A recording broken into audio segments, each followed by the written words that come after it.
जय हिंद। अभिज्ञान online classes Lucknow में आप सभी का स्वागत है। इस वीडियो में मैं आपको तापमान के विषय में जानकारी दूंगा। यह एनसीईआरटी पाठ्यक्रम के अनुसार कक्षा 11 भूगोल पढ़ने वाले छात्रों के लिए उपयोगी है।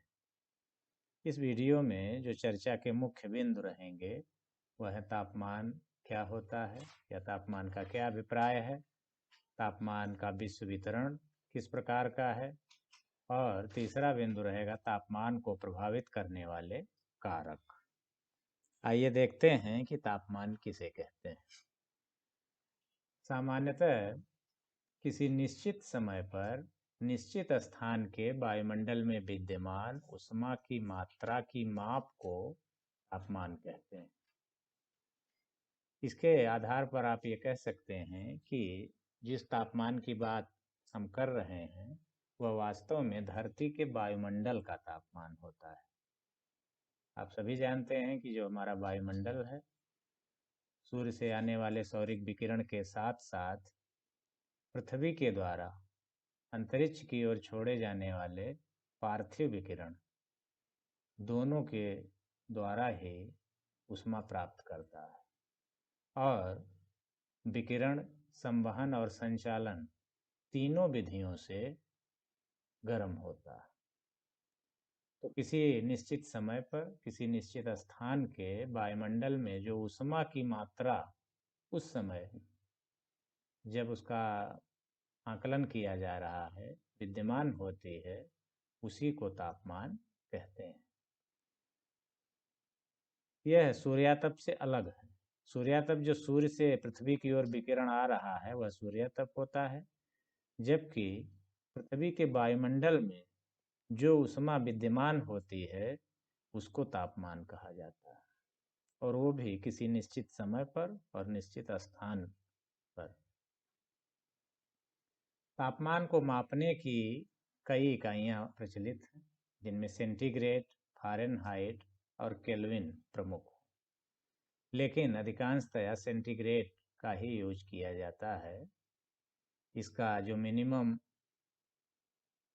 पैमाना होता है वह 0 डिग्री सेंटीग्रेड और बॉइलिंग पॉइंट 100 डिग्री सेंटीग्रेड होता है।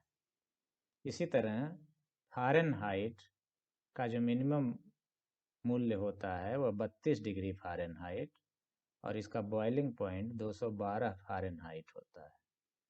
आप सभी जानते हैं कि जब मनुष्य का तापमान या बुखार नापा जाता है तो उसको फ़ारेनहाइट में नापते हैं, और उसके अनुसार 98.4 फ़ारेनहाइट शरीर का तापमान होता है, जबकि सेंटीग्रेड में यह 37 डिग्री सेंटीग्रेड के लगभग होता है। वायुमंडल के तापमान को मापने के लिए शुष्क एवं आर्द्र थर्मामीटर या तापमापी का प्रयोग किया जाता है। धरातल के सामान्य तापमान या धरातल के वायुमंडल का सामान्य तापमान 15 डिग्री सेंटीग्रेड होता है। अब देखते हैं विश्व में तापमान का वितरण किस प्रकार है। यहाँ पर ये पृथ्वी का एक गोलाकार रूप दिखाया गया है जिसमें कुछ जोन बने हैं। आप ये देखें ध्यान से तो ये विषुवत रेखा है 0 डिग्री अक्षांश। इसके 23.5 अंश उत्तरी अक्षांश और 23.5 अंश दक्षिणी अक्षांश के मध्य में सूर्य की किरणें सदैव सीधी पड़ती हैं, इसलिए यहाँ तापमान अधिक होता है। इसीलिए इसको तापमंडल या टॉरिड जोन भी कहा जाता है।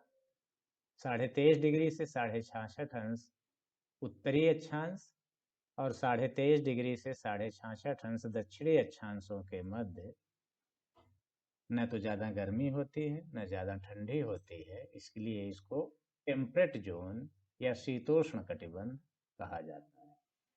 और 66.5 डिग्री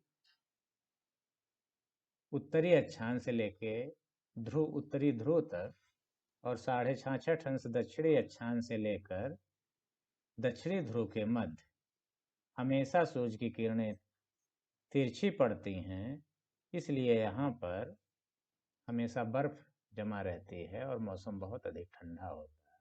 इसको फ्रिगिड जोन या ध्रुवीय मंडल कहते हैं।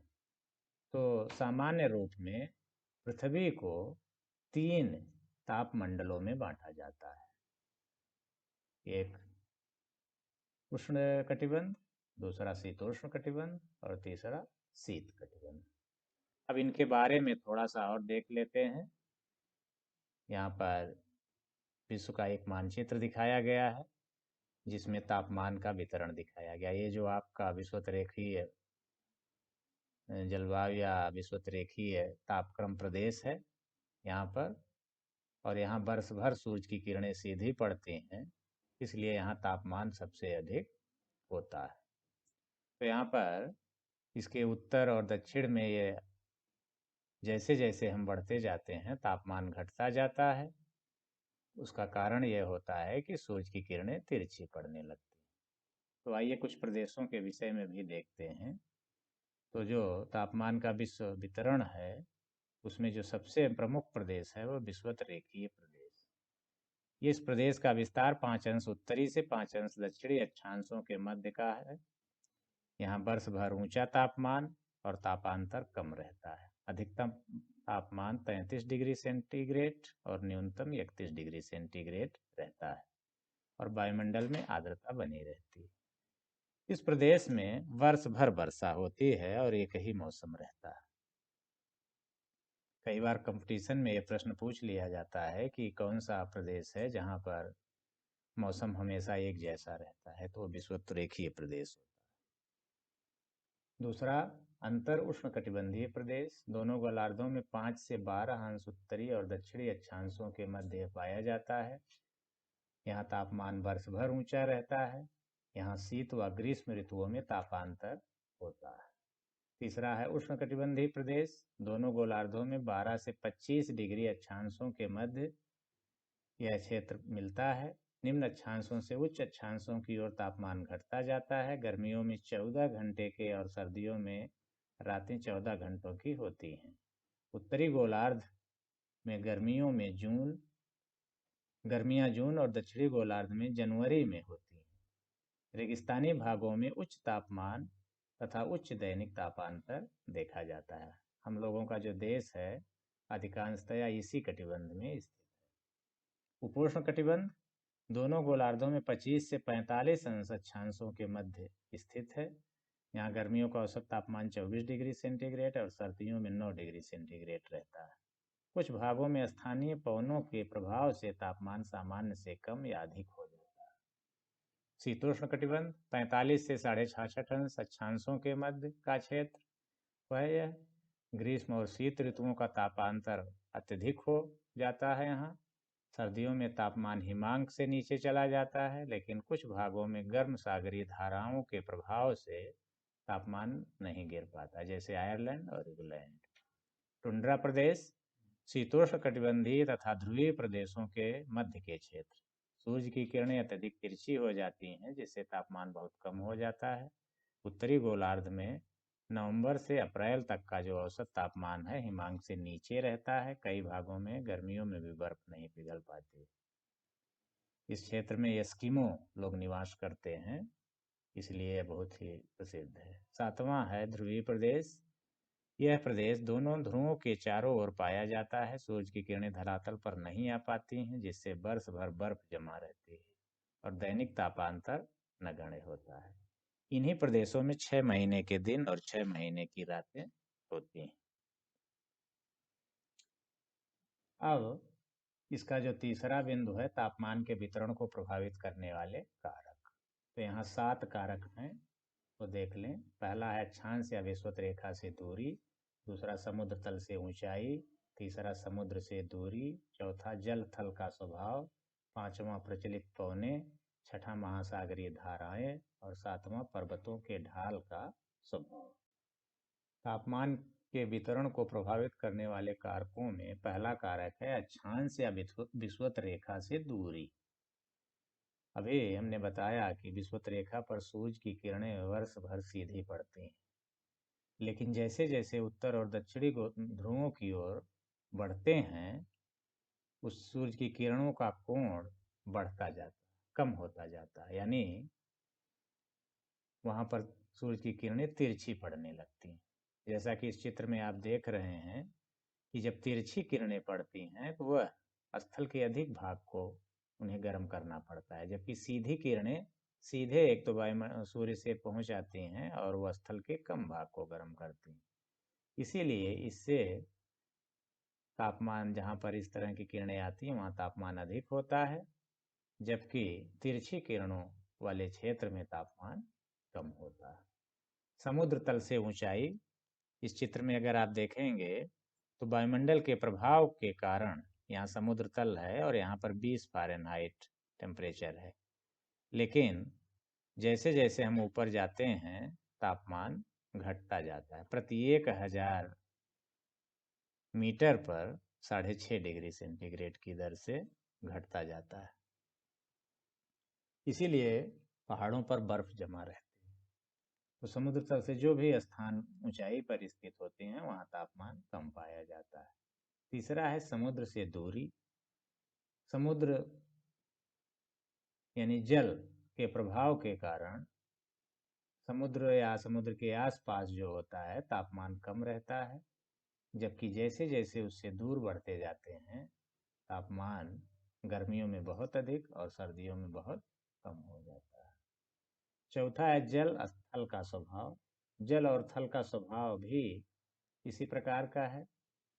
जब गर्मी होती है तब जल देर में गर्म होता है और थल स्थल भाग तेजी से गर्म हो जाता है, जिसके कारण वहाँ तापमान अधिक हो जाता है, जबकि जलीय क्षेत्र में तापमान उतना नहीं हो पाता है।